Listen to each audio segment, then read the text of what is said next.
Hi, welcome to my channel. My name is Moses Garis Makokroko and I live in Ghana. Welcome to a Pichinosco series where I teach extensively on memory, the brain, how to study anything effectively. I know that you've been studying and it hasn't been sticking. You've tried all the methods you could and it's still not working. Today I am here to give you another mind-blowing principle, mind-blowing technique that will help you to study and memorize effectively. I'm telling you, this is very effective. I have used all these methods that I share and I'm telling you it is very, very effective. Guaranteed. All right. So I have spoken about the long-term memory, I've spoken about the short-term memory, and I've spoken about the working memory. Okay, I didn't speak about the medium-term memory because it's not beneficial or relevant to my context. So I told you that the long-term memory is like the computer hard drive, and it was the computer hard drive was actually built after the long-term memory. That is the idea. That is where they got the idea from to build a computer hard disk. Computer hard disk keeps information permanently. Whatever you save on it is on it until you clear it, until you delete it. That is how it is like. So the long-term memory holds information for decades, for centuries, perpetually. It holds information for a very long time. And we have the short-term memory, which is also like you browsing, and then with time the thing begins to erase. You see, when you are browsing, when you visit this website, whatever you do there remains on the computer for just a short while. The more you browse, the more the old things are vanishing. That is how it is like. Now the how is it called, the working memory. The working memory is what filters information. I've told you that. The working memory filters information and it is responsible for your forgetfulness. It is responsible for you forgetting everything that you learn. It is the reason why what you are reading does not stick. And I told you from the beginning that it is the will of the master creator. It is the will. That is how it was. You were actually designed. You were designed to forget what you study. Because if you don't forget the things you are reading at the roadside, the things you are reading on the internet, you are going to be a confused human being, very destabilized. Very destabilized. That is why you forget what you learned. In fact, your dreams, you forget your dreams. Imagine you can remember the dreams you've been having right from the day you came into this world until now. Every day, look at the nightmares. The scary moments that you've had. Imagine you remember all the time. You can't be a happy human being. So that is nature's way of keeping you sane and sound. All right. So now you might ask, why would my memory do away with the information? Why does the working memory do away with the information when I have not sent it to do away with the information? Now let me tell you why. By the method you employ as studying, you are either telling your working memory to keep the information or to let go of the information. By the method you employ at studying,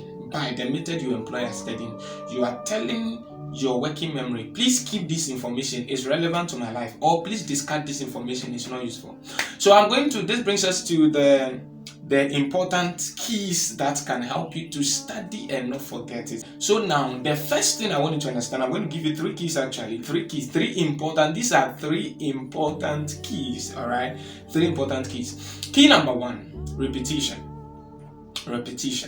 When you repeat what you studied, you are giving your working memory a signal that this information is relevant to my life, and this is why I keep revisiting it. All right. When you revisit an information, you give your memory a signal. You tell your memory that this is very important. Please keep it for me.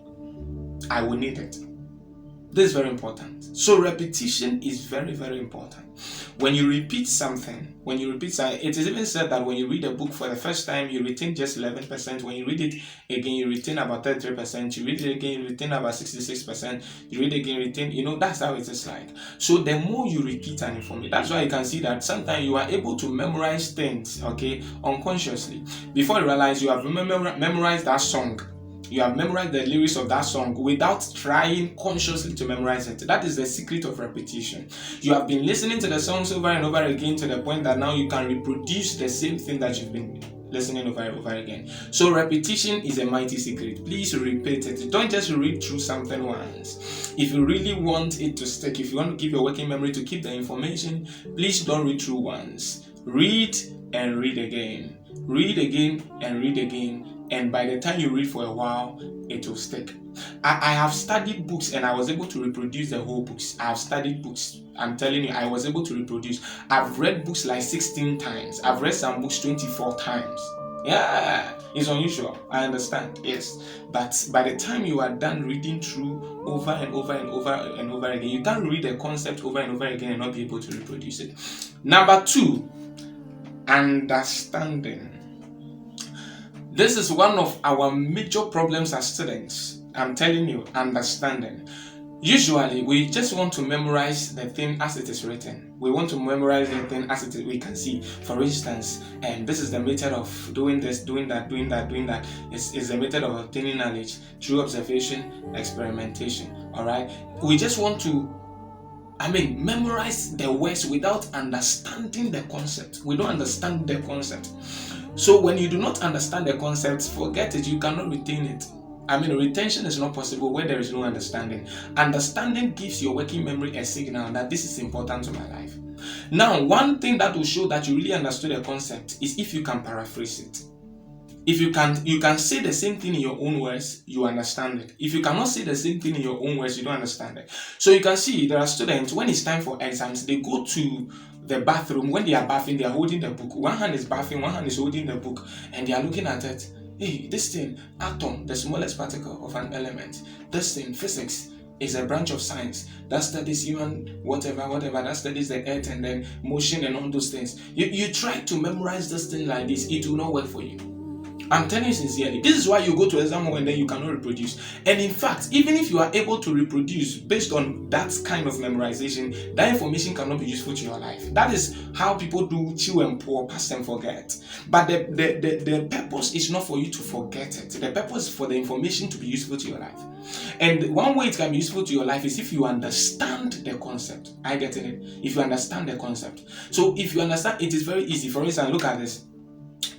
When maybe you have to memorize cardiothoracic surgeon, let me use that word, cardiothoracic surgeon. And when you go to exam hall and you need to reproduce this cardio, you say who operates on the heart? What is the name of the specialized doctor who operates on the heart? And what is it? It is something or something. The reason why you do the something and you cannot produce it is because you didn't understand why the doctor is referred to as a cardiothoracic surgeon. All right, it is in Greek. It is a Greek word. It's a borrowed word from Greek. The word cardia is heart in Greek.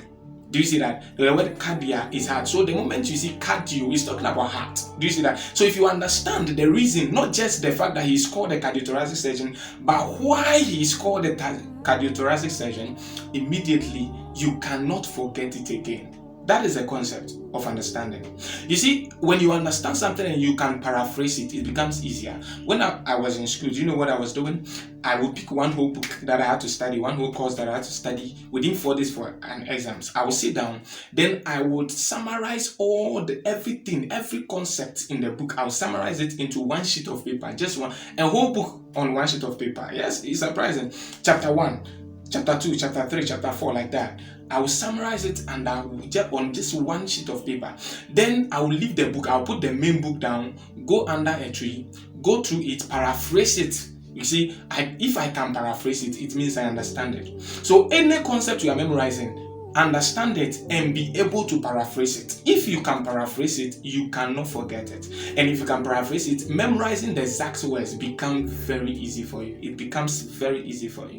Alright, so that is the key number 2. And then last one, you know it already, mnemonics.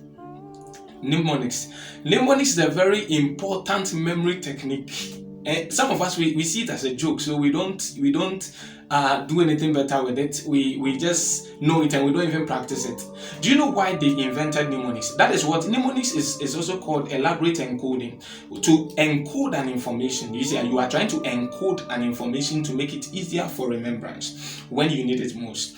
So mnemonics was formed for this purpose. Usually our minds are not designed, or our memories are not designed for our age of information. This is the age of information. I get it. And so most of the information that we take in are abstract information. And your memory is not made for abstract information. That is why when you read something and I narrate the same thing you read to you, you remember my narration more than what you read. Do you see that? Because the memory is designed to capture things more creatively. So if you can employ creativity at learning, it becomes very easy to retain what you are learning. If you can employ creativity, and that is what we call mnemonics, elaborate encoding. You are trying to make sense of an abstract information. The information is abstract, but you are bringing the information to life. I've spoken about this in I think the C principle. You are bringing an abstract information to life. That's what we call mnemonics. For instance, there's something we call roig beef. Okay, roig beef. If you say roig beef, that is the rainbow colors. So how do you remember rainbow colors? Roig beef. So the moment you remember roig and then beef, you remember that. That is what we call a mnemonic. Roig beef. You remember roig beef, then all of a sudden you remember rainbow colors. Roig. R is red, O is orange, Y is yellow, and then G is green, B is blue, then indigo, then violet. Roig beef. The moment you can remember the roig beef, you are done. You have memorized the rainbow colors. That is what we call a mnemonic. So from mnemonic, you can see we have the 9 planets, right? The 9 planets. We have my very eyes may just see under the 9 planets. That is what we call a mnemonic. That is it. It is a very important, I'm telling you, scientifically proven memory technique for memorizing anything. My very eyes may just see under the 9 planets: Mercury, Venus, Earth, Mars, and all those things. So any information you have, if it becomes difficult to memorize, just remember this: elaborate encoding, also known as mnemonics. It will help you very well. So let's go over a quick recap. Number 1 is repetition, repeat, and then your working memory will keep the information. Then number 2 is understanding. Understand the concept, be able to paraphrase it, summarize it, say it in your own words, and then memorization becomes very easy. And then 3rd, mnemonic. Thank you very much for listening to me again, and see you next time. Please don't forget to subscribe and then tell your friends about this channel, because I'm going to bring some interesting things that will blow your mind. See you again next time. Bye bye.